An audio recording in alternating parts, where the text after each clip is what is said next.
어제는 저희 교회에서 저희 교회가 속해 있는 안산 실차례가 모였습니다. 제가 이제 시찰장을 이번까지 하고 마무리를 했는데 시차례를 준비하면서 한 3주 전부터 또 시차례에 참석하지 못하시는 목사님들이 서류들을 가지고 교회를 방문하시는 분들이 계셨습니다. 그런데 어제까지 시차례에 오셔서 목사님들이나 장로님들이 오셔서 저희 교회를 보시면서 말씀하시는 것들이 다 달랐습니다. 어떤 한 여자 목사님께서는 2주 전에 저희 교회를 방문하셔서 예배당에 오셔서 이렇게 보시고는 예배당에 꽃꽂이가 되어 있는 것을 그렇게 부러워하시는 거예요. 본인 교회는 이 꽃꽂이를 좀 어떻게든지 좀 시켜보고 싶어가지고 또 교인들에게 꽃꽂이를 가르쳐 보기도 하는데 가르치는데 재주가 없으니까 못 하더라는 거예요. 그렇게 아무리 꽃꽂이 하는 사람을 세워서 꽃꽂이를 시켜보려고 해도 매주마다 하는 것이 부담스러워서 사람들이 선뜻 나서지 못해가지고 이 꽃꽂이 하는 것이 목사님 마음 안에 늘 이렇게 불편함이 있었던 거죠. 그래서 그분이 저희 교회 꽃꽂이를 보더니 목사님 꽃꽂이 누가 하세요? 그래서 우리 권사님이 하십니다. 그랬더니 꽃꽂이를 참 잘하신다고, 참 부럽다고, 꽃꽂이가 돼 있는 교회가 얼마나 부러운지 모르겠다고. 그러면서 요즘 꽃꽂이 되어 있는 교회가 많지 않아서, 큰 교회들을 빼놓고는 많지가 않아서 목사님 교회에 꽃꽂이 되어 있는 거 보니까 너무 부럽다고 말씀하시는 거예요. 또 어떤 목사님은 오셔서 소리를 내시고는 1시간 동안 소나무에 대해서 저한테 강의를 하고 가셨어요. 그러면서 저 소나무는 얼마짜리고 저 소나무는 얼마짜리고 말씀을 하시는 거예요. 나중에 알고 봤더니 그분이 신학을 하기 전에 소나무 업자였더라고요. 그런데 어떤 분은 또 오셔가지고 저희 교회 풋살장을 보면 그렇게 부러워하시는 거예요. 목사님 풋살장이 있어서 참 부럽습니다. 보니까 축구 강의시더라고요. 어떤 분은 오셔서 목사님 참 부럽습니다. 그래서 뭐가요? 그랬더니 고3이 7명이나 되네요. 그 의자에 지금 우리 고3 아이들 명단이 붙었잖아요. 우리는 중고등부가 1명인데 고3만 7명이네요. 그러니까 그분은 어떻게 하든지 교회 학교를 좀 부흥시켜 보고 싶은데 그게 안 되는 거예요. 그런데 와서 보니까 이 교회는 고3만 7명이라니까 너무 부러운 거예요.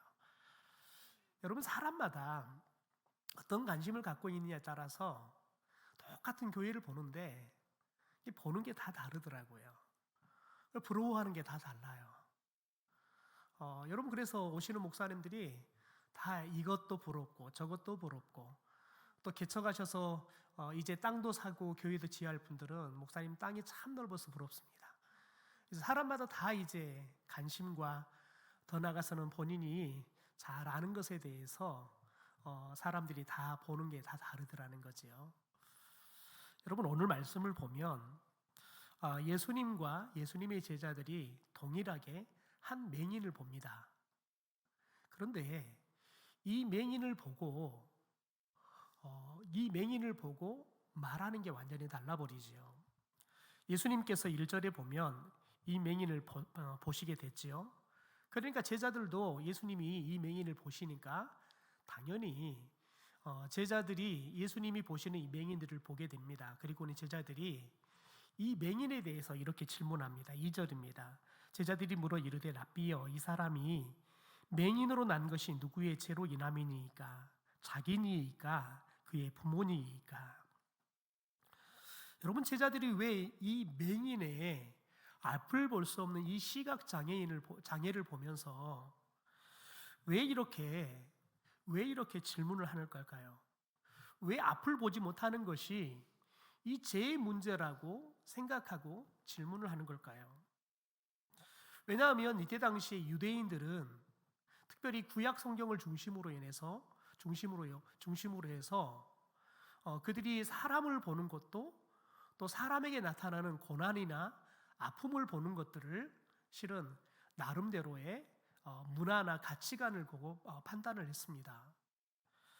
특별히 지금 제자들이 앞을 볼 수 없는, 여러분, 그것도 날 때부터 앞을 볼 수가 없는 이 사람이 지금 앞을 볼 수 없다는 이 장애가 자신의 죄 때문에 이렇게 앞을 보지 못하는 건지, 부모의 죄로 앞을 보지 못하는 건지 질문을 하는 겁니다.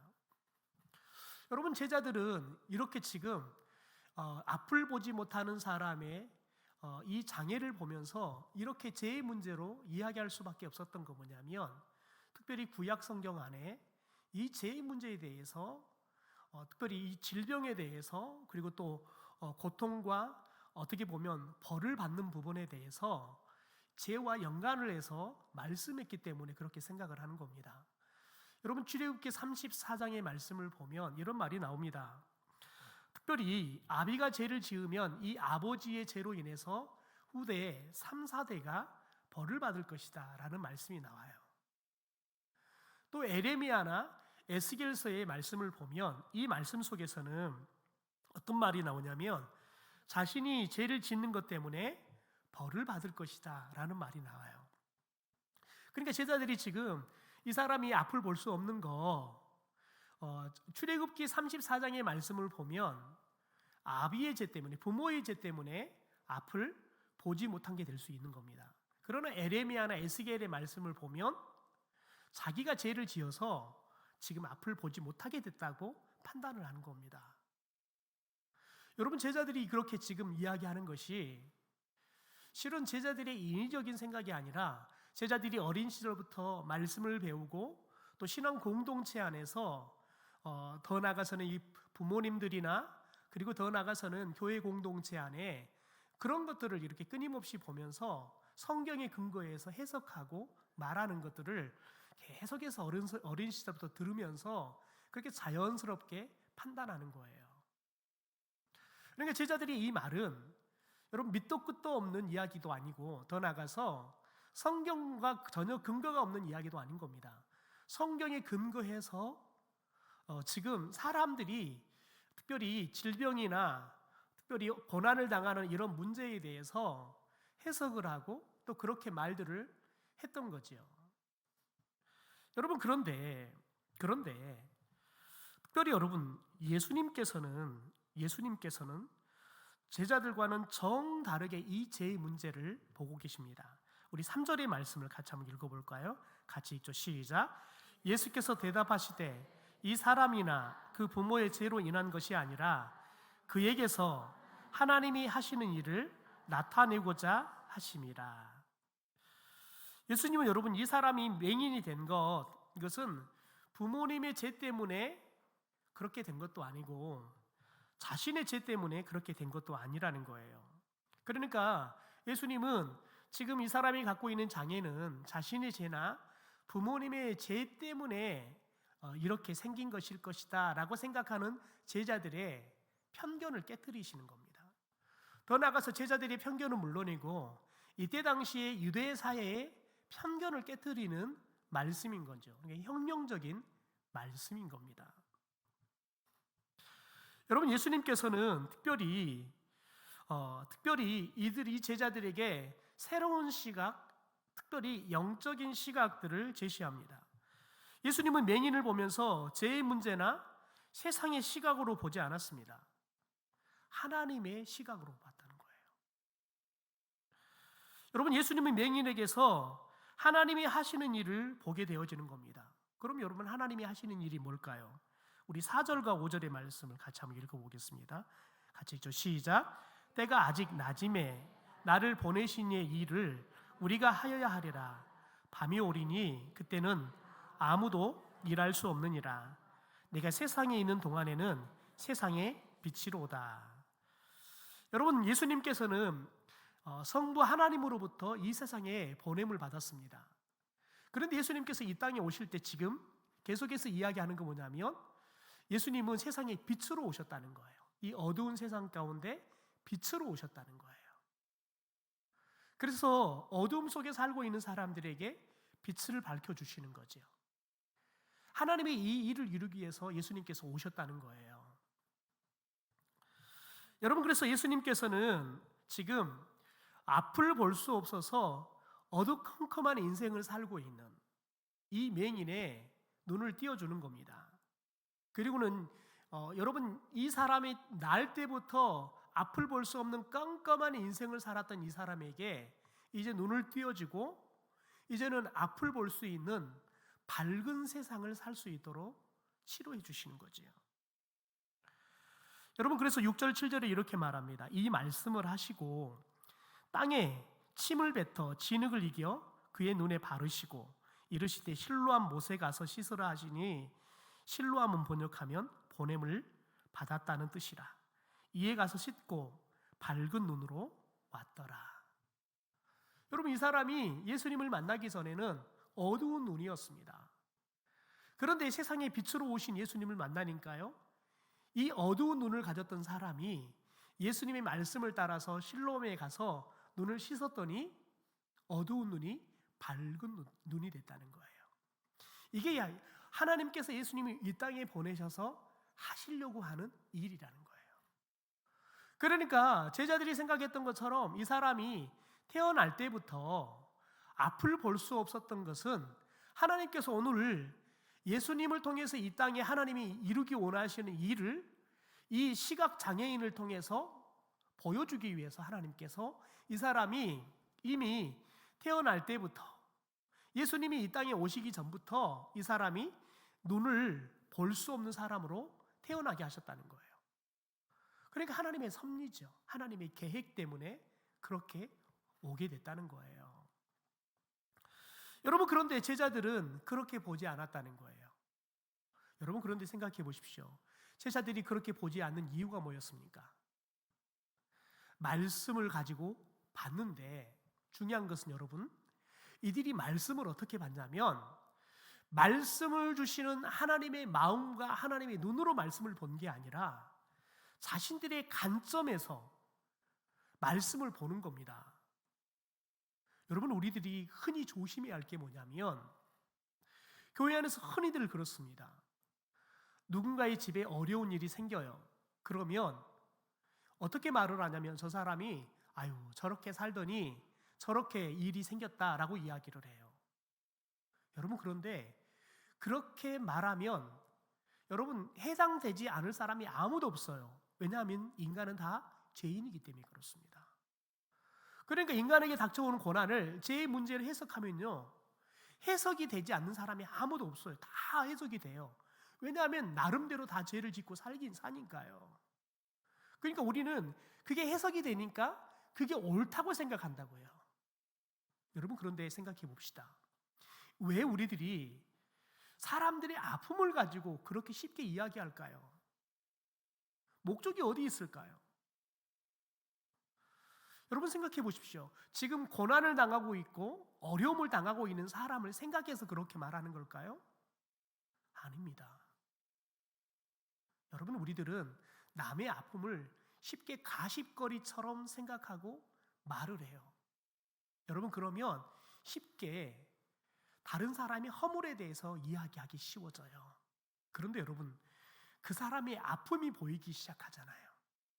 그 사람을 사랑하기 시작하잖아요. 그러면 그 사람의 죄가 보이지 않아요. 지금 저 사람이 얼마나 마음 아파할지, 얼마나 힘들어할지 그게 보이는 거예요. 그러니까 그가 왜 어려움을 당하는지 이건 중요치 않아요. 지금 얼마나 힘들어. 힘 좀 내. 내가 같이 있어줄게. 내가 기도해줄게. 어려운 일이고 도저히 감당할 수 없고 그냥 죽을 것 같으면 혼자 짊어지지 말고 나한테 말해. 여러분, 이렇게 다가가는 거예요. 그런데 많은 사람들은 여러분, 사람들이 어려움을 당하면 그 어려운 문제를 그 사람의 어떤 죄의 문제를 해석할 때에는 대다수의 사람들은 실은 그 사람의 영혼을 사랑해서 그 사람의 아픔에 공감해서 그렇게 말하는 게 아니라 그냥 여러분 쉽게 가십거리처럼 이야기하려고 하는 거예요. 왜냐하면 그게 인간의 본성이에요. 여러분, 인간은 다른 사람의 아픔에 대해서 공감하기보다는 자꾸 다른 사람의 잘못을 드러내야지만 자연스럽게 내가 다른 사람의 잘못을 하면 내가 괜찮은 사람인 것처럼 드러나려고 생각하는 거예요. 여러분, 그런 욕구가 있는 거예요. 여러분, 이게 인간이 가지고 있는 지성의 아주 좋지 못한 모습 중에 하나라고요. 여러분, 지금 예수님의 제자들은 맹인을 아마 계속 봤을 거예요. 오늘 그냥 처음 보는 게 아니었을 거예요. 여러분, 그런데 제자들은 지금 왜 이 맹인에 대해서 예수님께 질문을 할 때 이렇게 질문을 하는 겁니까? 여러분, 제자들이 진짜 이 맹인을 사랑한다면, 예수님, 저 맹인이 정말 힘들게 삽니다. 앞이 보이지 않아 저렇게 힘들게 사니까 예수님이 좀 고쳐주시면 안 되겠습니까? 여러분, 맹인을 사랑한다 그러면 제자들이 그렇게 말씀해야 되는 겁니다. 왜요? 지금 자신들이 따르고 있는 예수님은 죽은 자도 살릴 수 있는 분이시잖아요.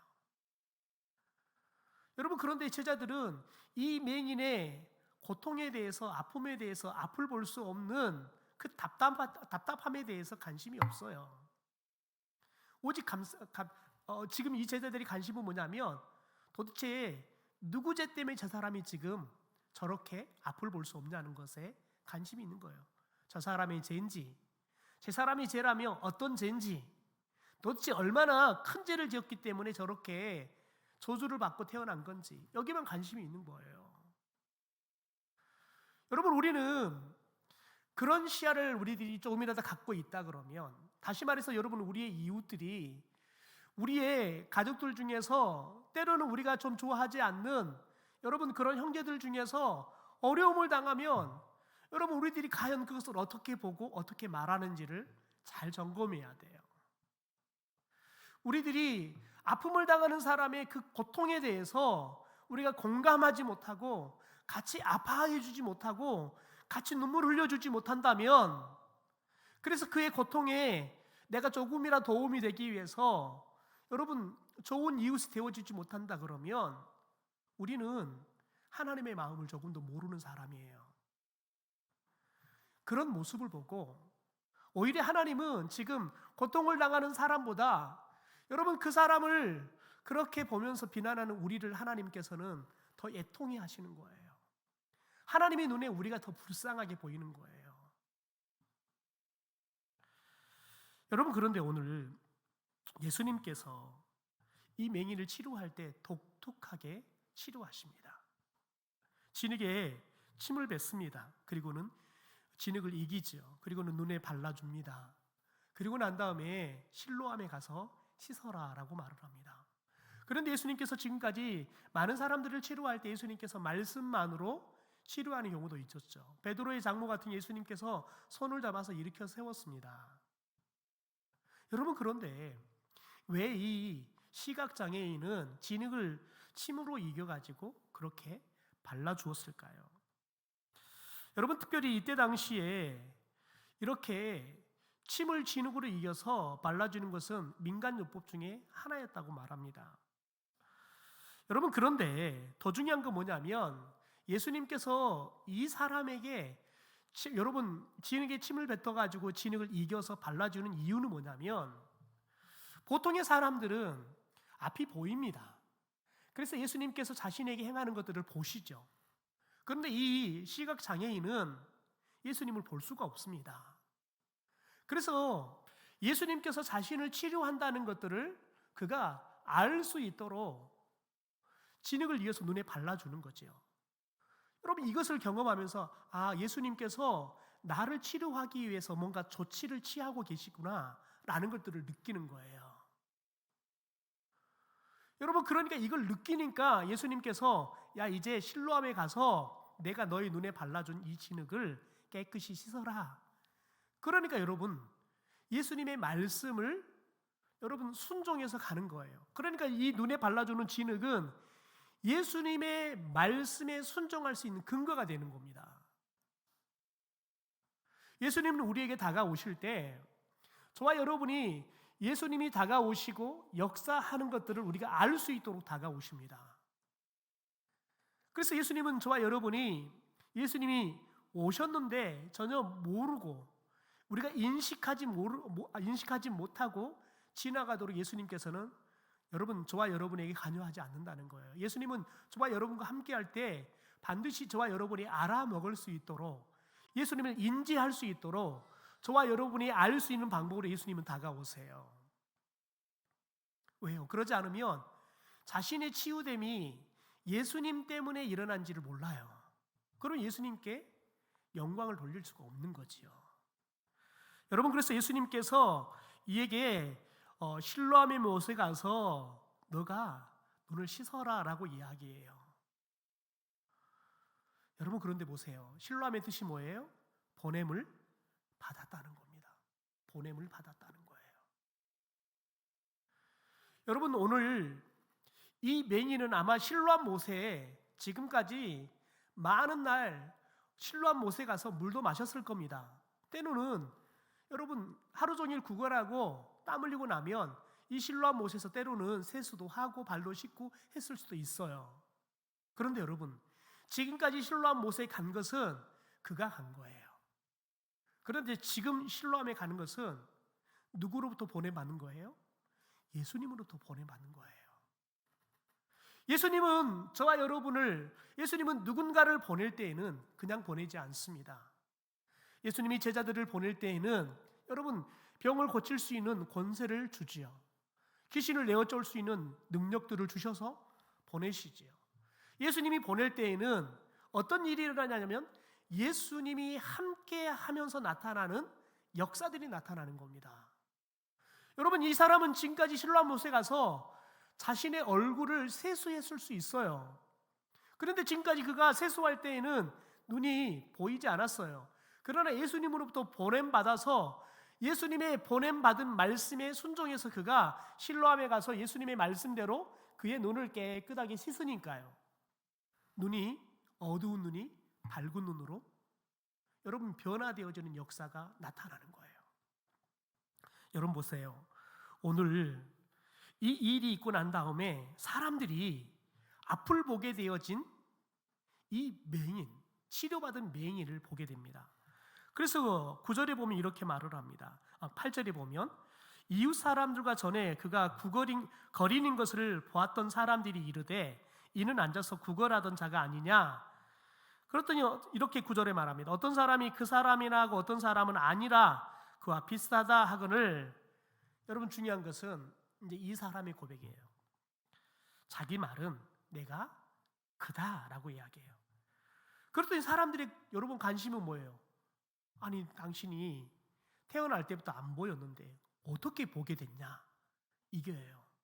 여러분, 그랬더니 이 사람이 대답하잖아요. 예수라 하는 그 사람이 진흙을 이겨 내 눈에 바르고 나더러 실로암에 가서 씻으라 하기에 가서 씻었더니 보게 되었노라라고 이야기해요. 예수님이 행하신 일을 그대로 전하는 복음 전도자가 되는 거예요. 자신이 겪었던 거, 여기 보세요. 예수님이 자신의 눈에 진흙 바르는 거 봤어요, 안 봤어요? 봤어요, 안 봤어요? 못 봤잖아요. 근데 봤잖아요. 어떻게 해요? 예수님께서는 이가 볼 수 있는 방법으로 그의 눈에다가 발라줬잖아요. 아마 예수님이 바를 때에는 이게 뭔지를 몰랐을 수도 있어요. 그러나 그가 실로암의 옷에 씻으면서 이게 진흙이었구나, 그걸 알았을 거예요. 여러분, 우리가 침을 뱉을 때 진흙을 이기려고 그러면 침을 얼마나 뱉어야겠어요? 많이 뱉어야겠죠. 그러면 예수님께 침 뱉은 소리가 나겠죠. 그러니까 예수님이 침을 뱉어서 뭔가를 이기구나라는 것들을 알았겠죠.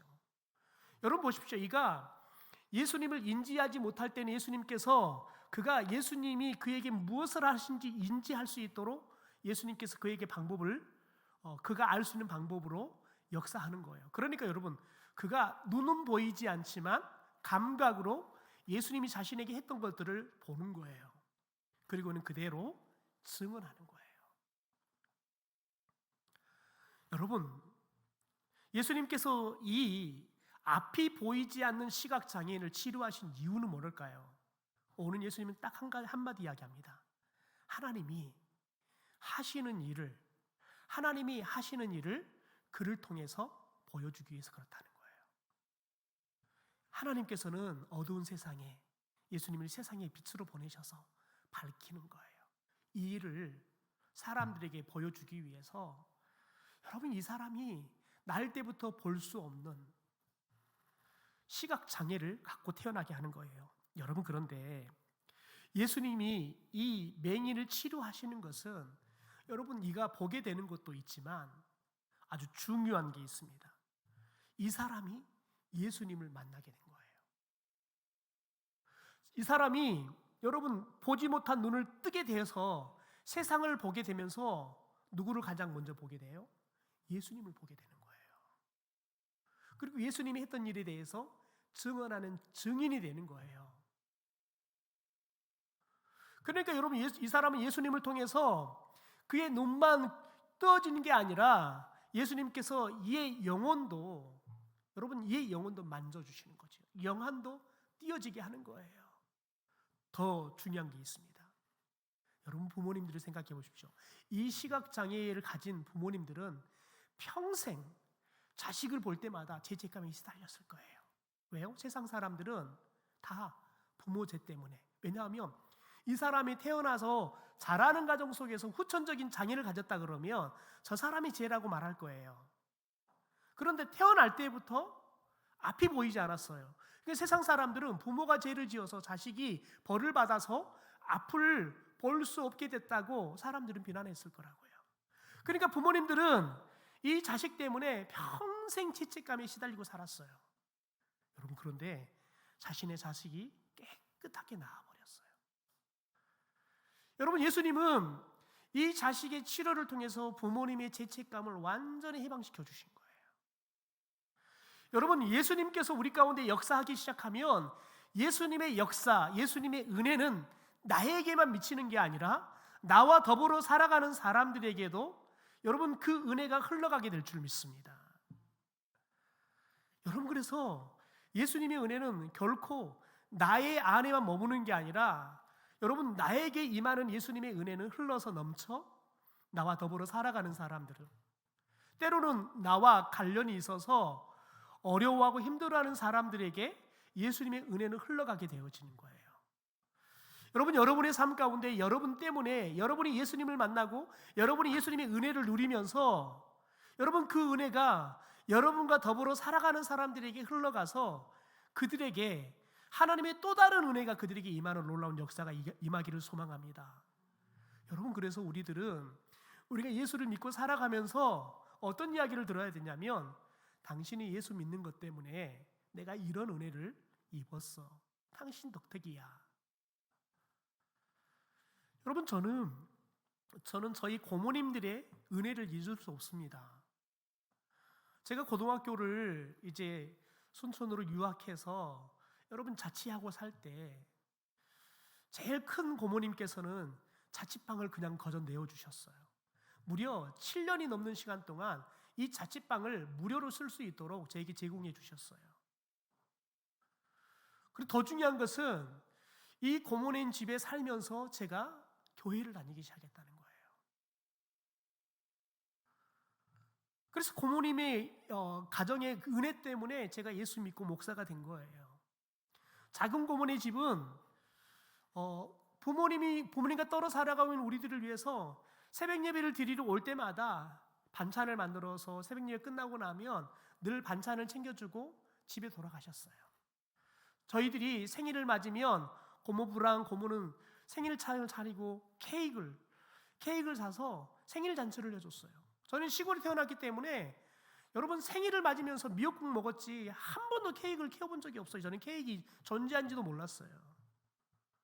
근데 고등학교 진학하고 고모님이 생일 때마다 케이크를 사가지고 밝혀주는 거예요.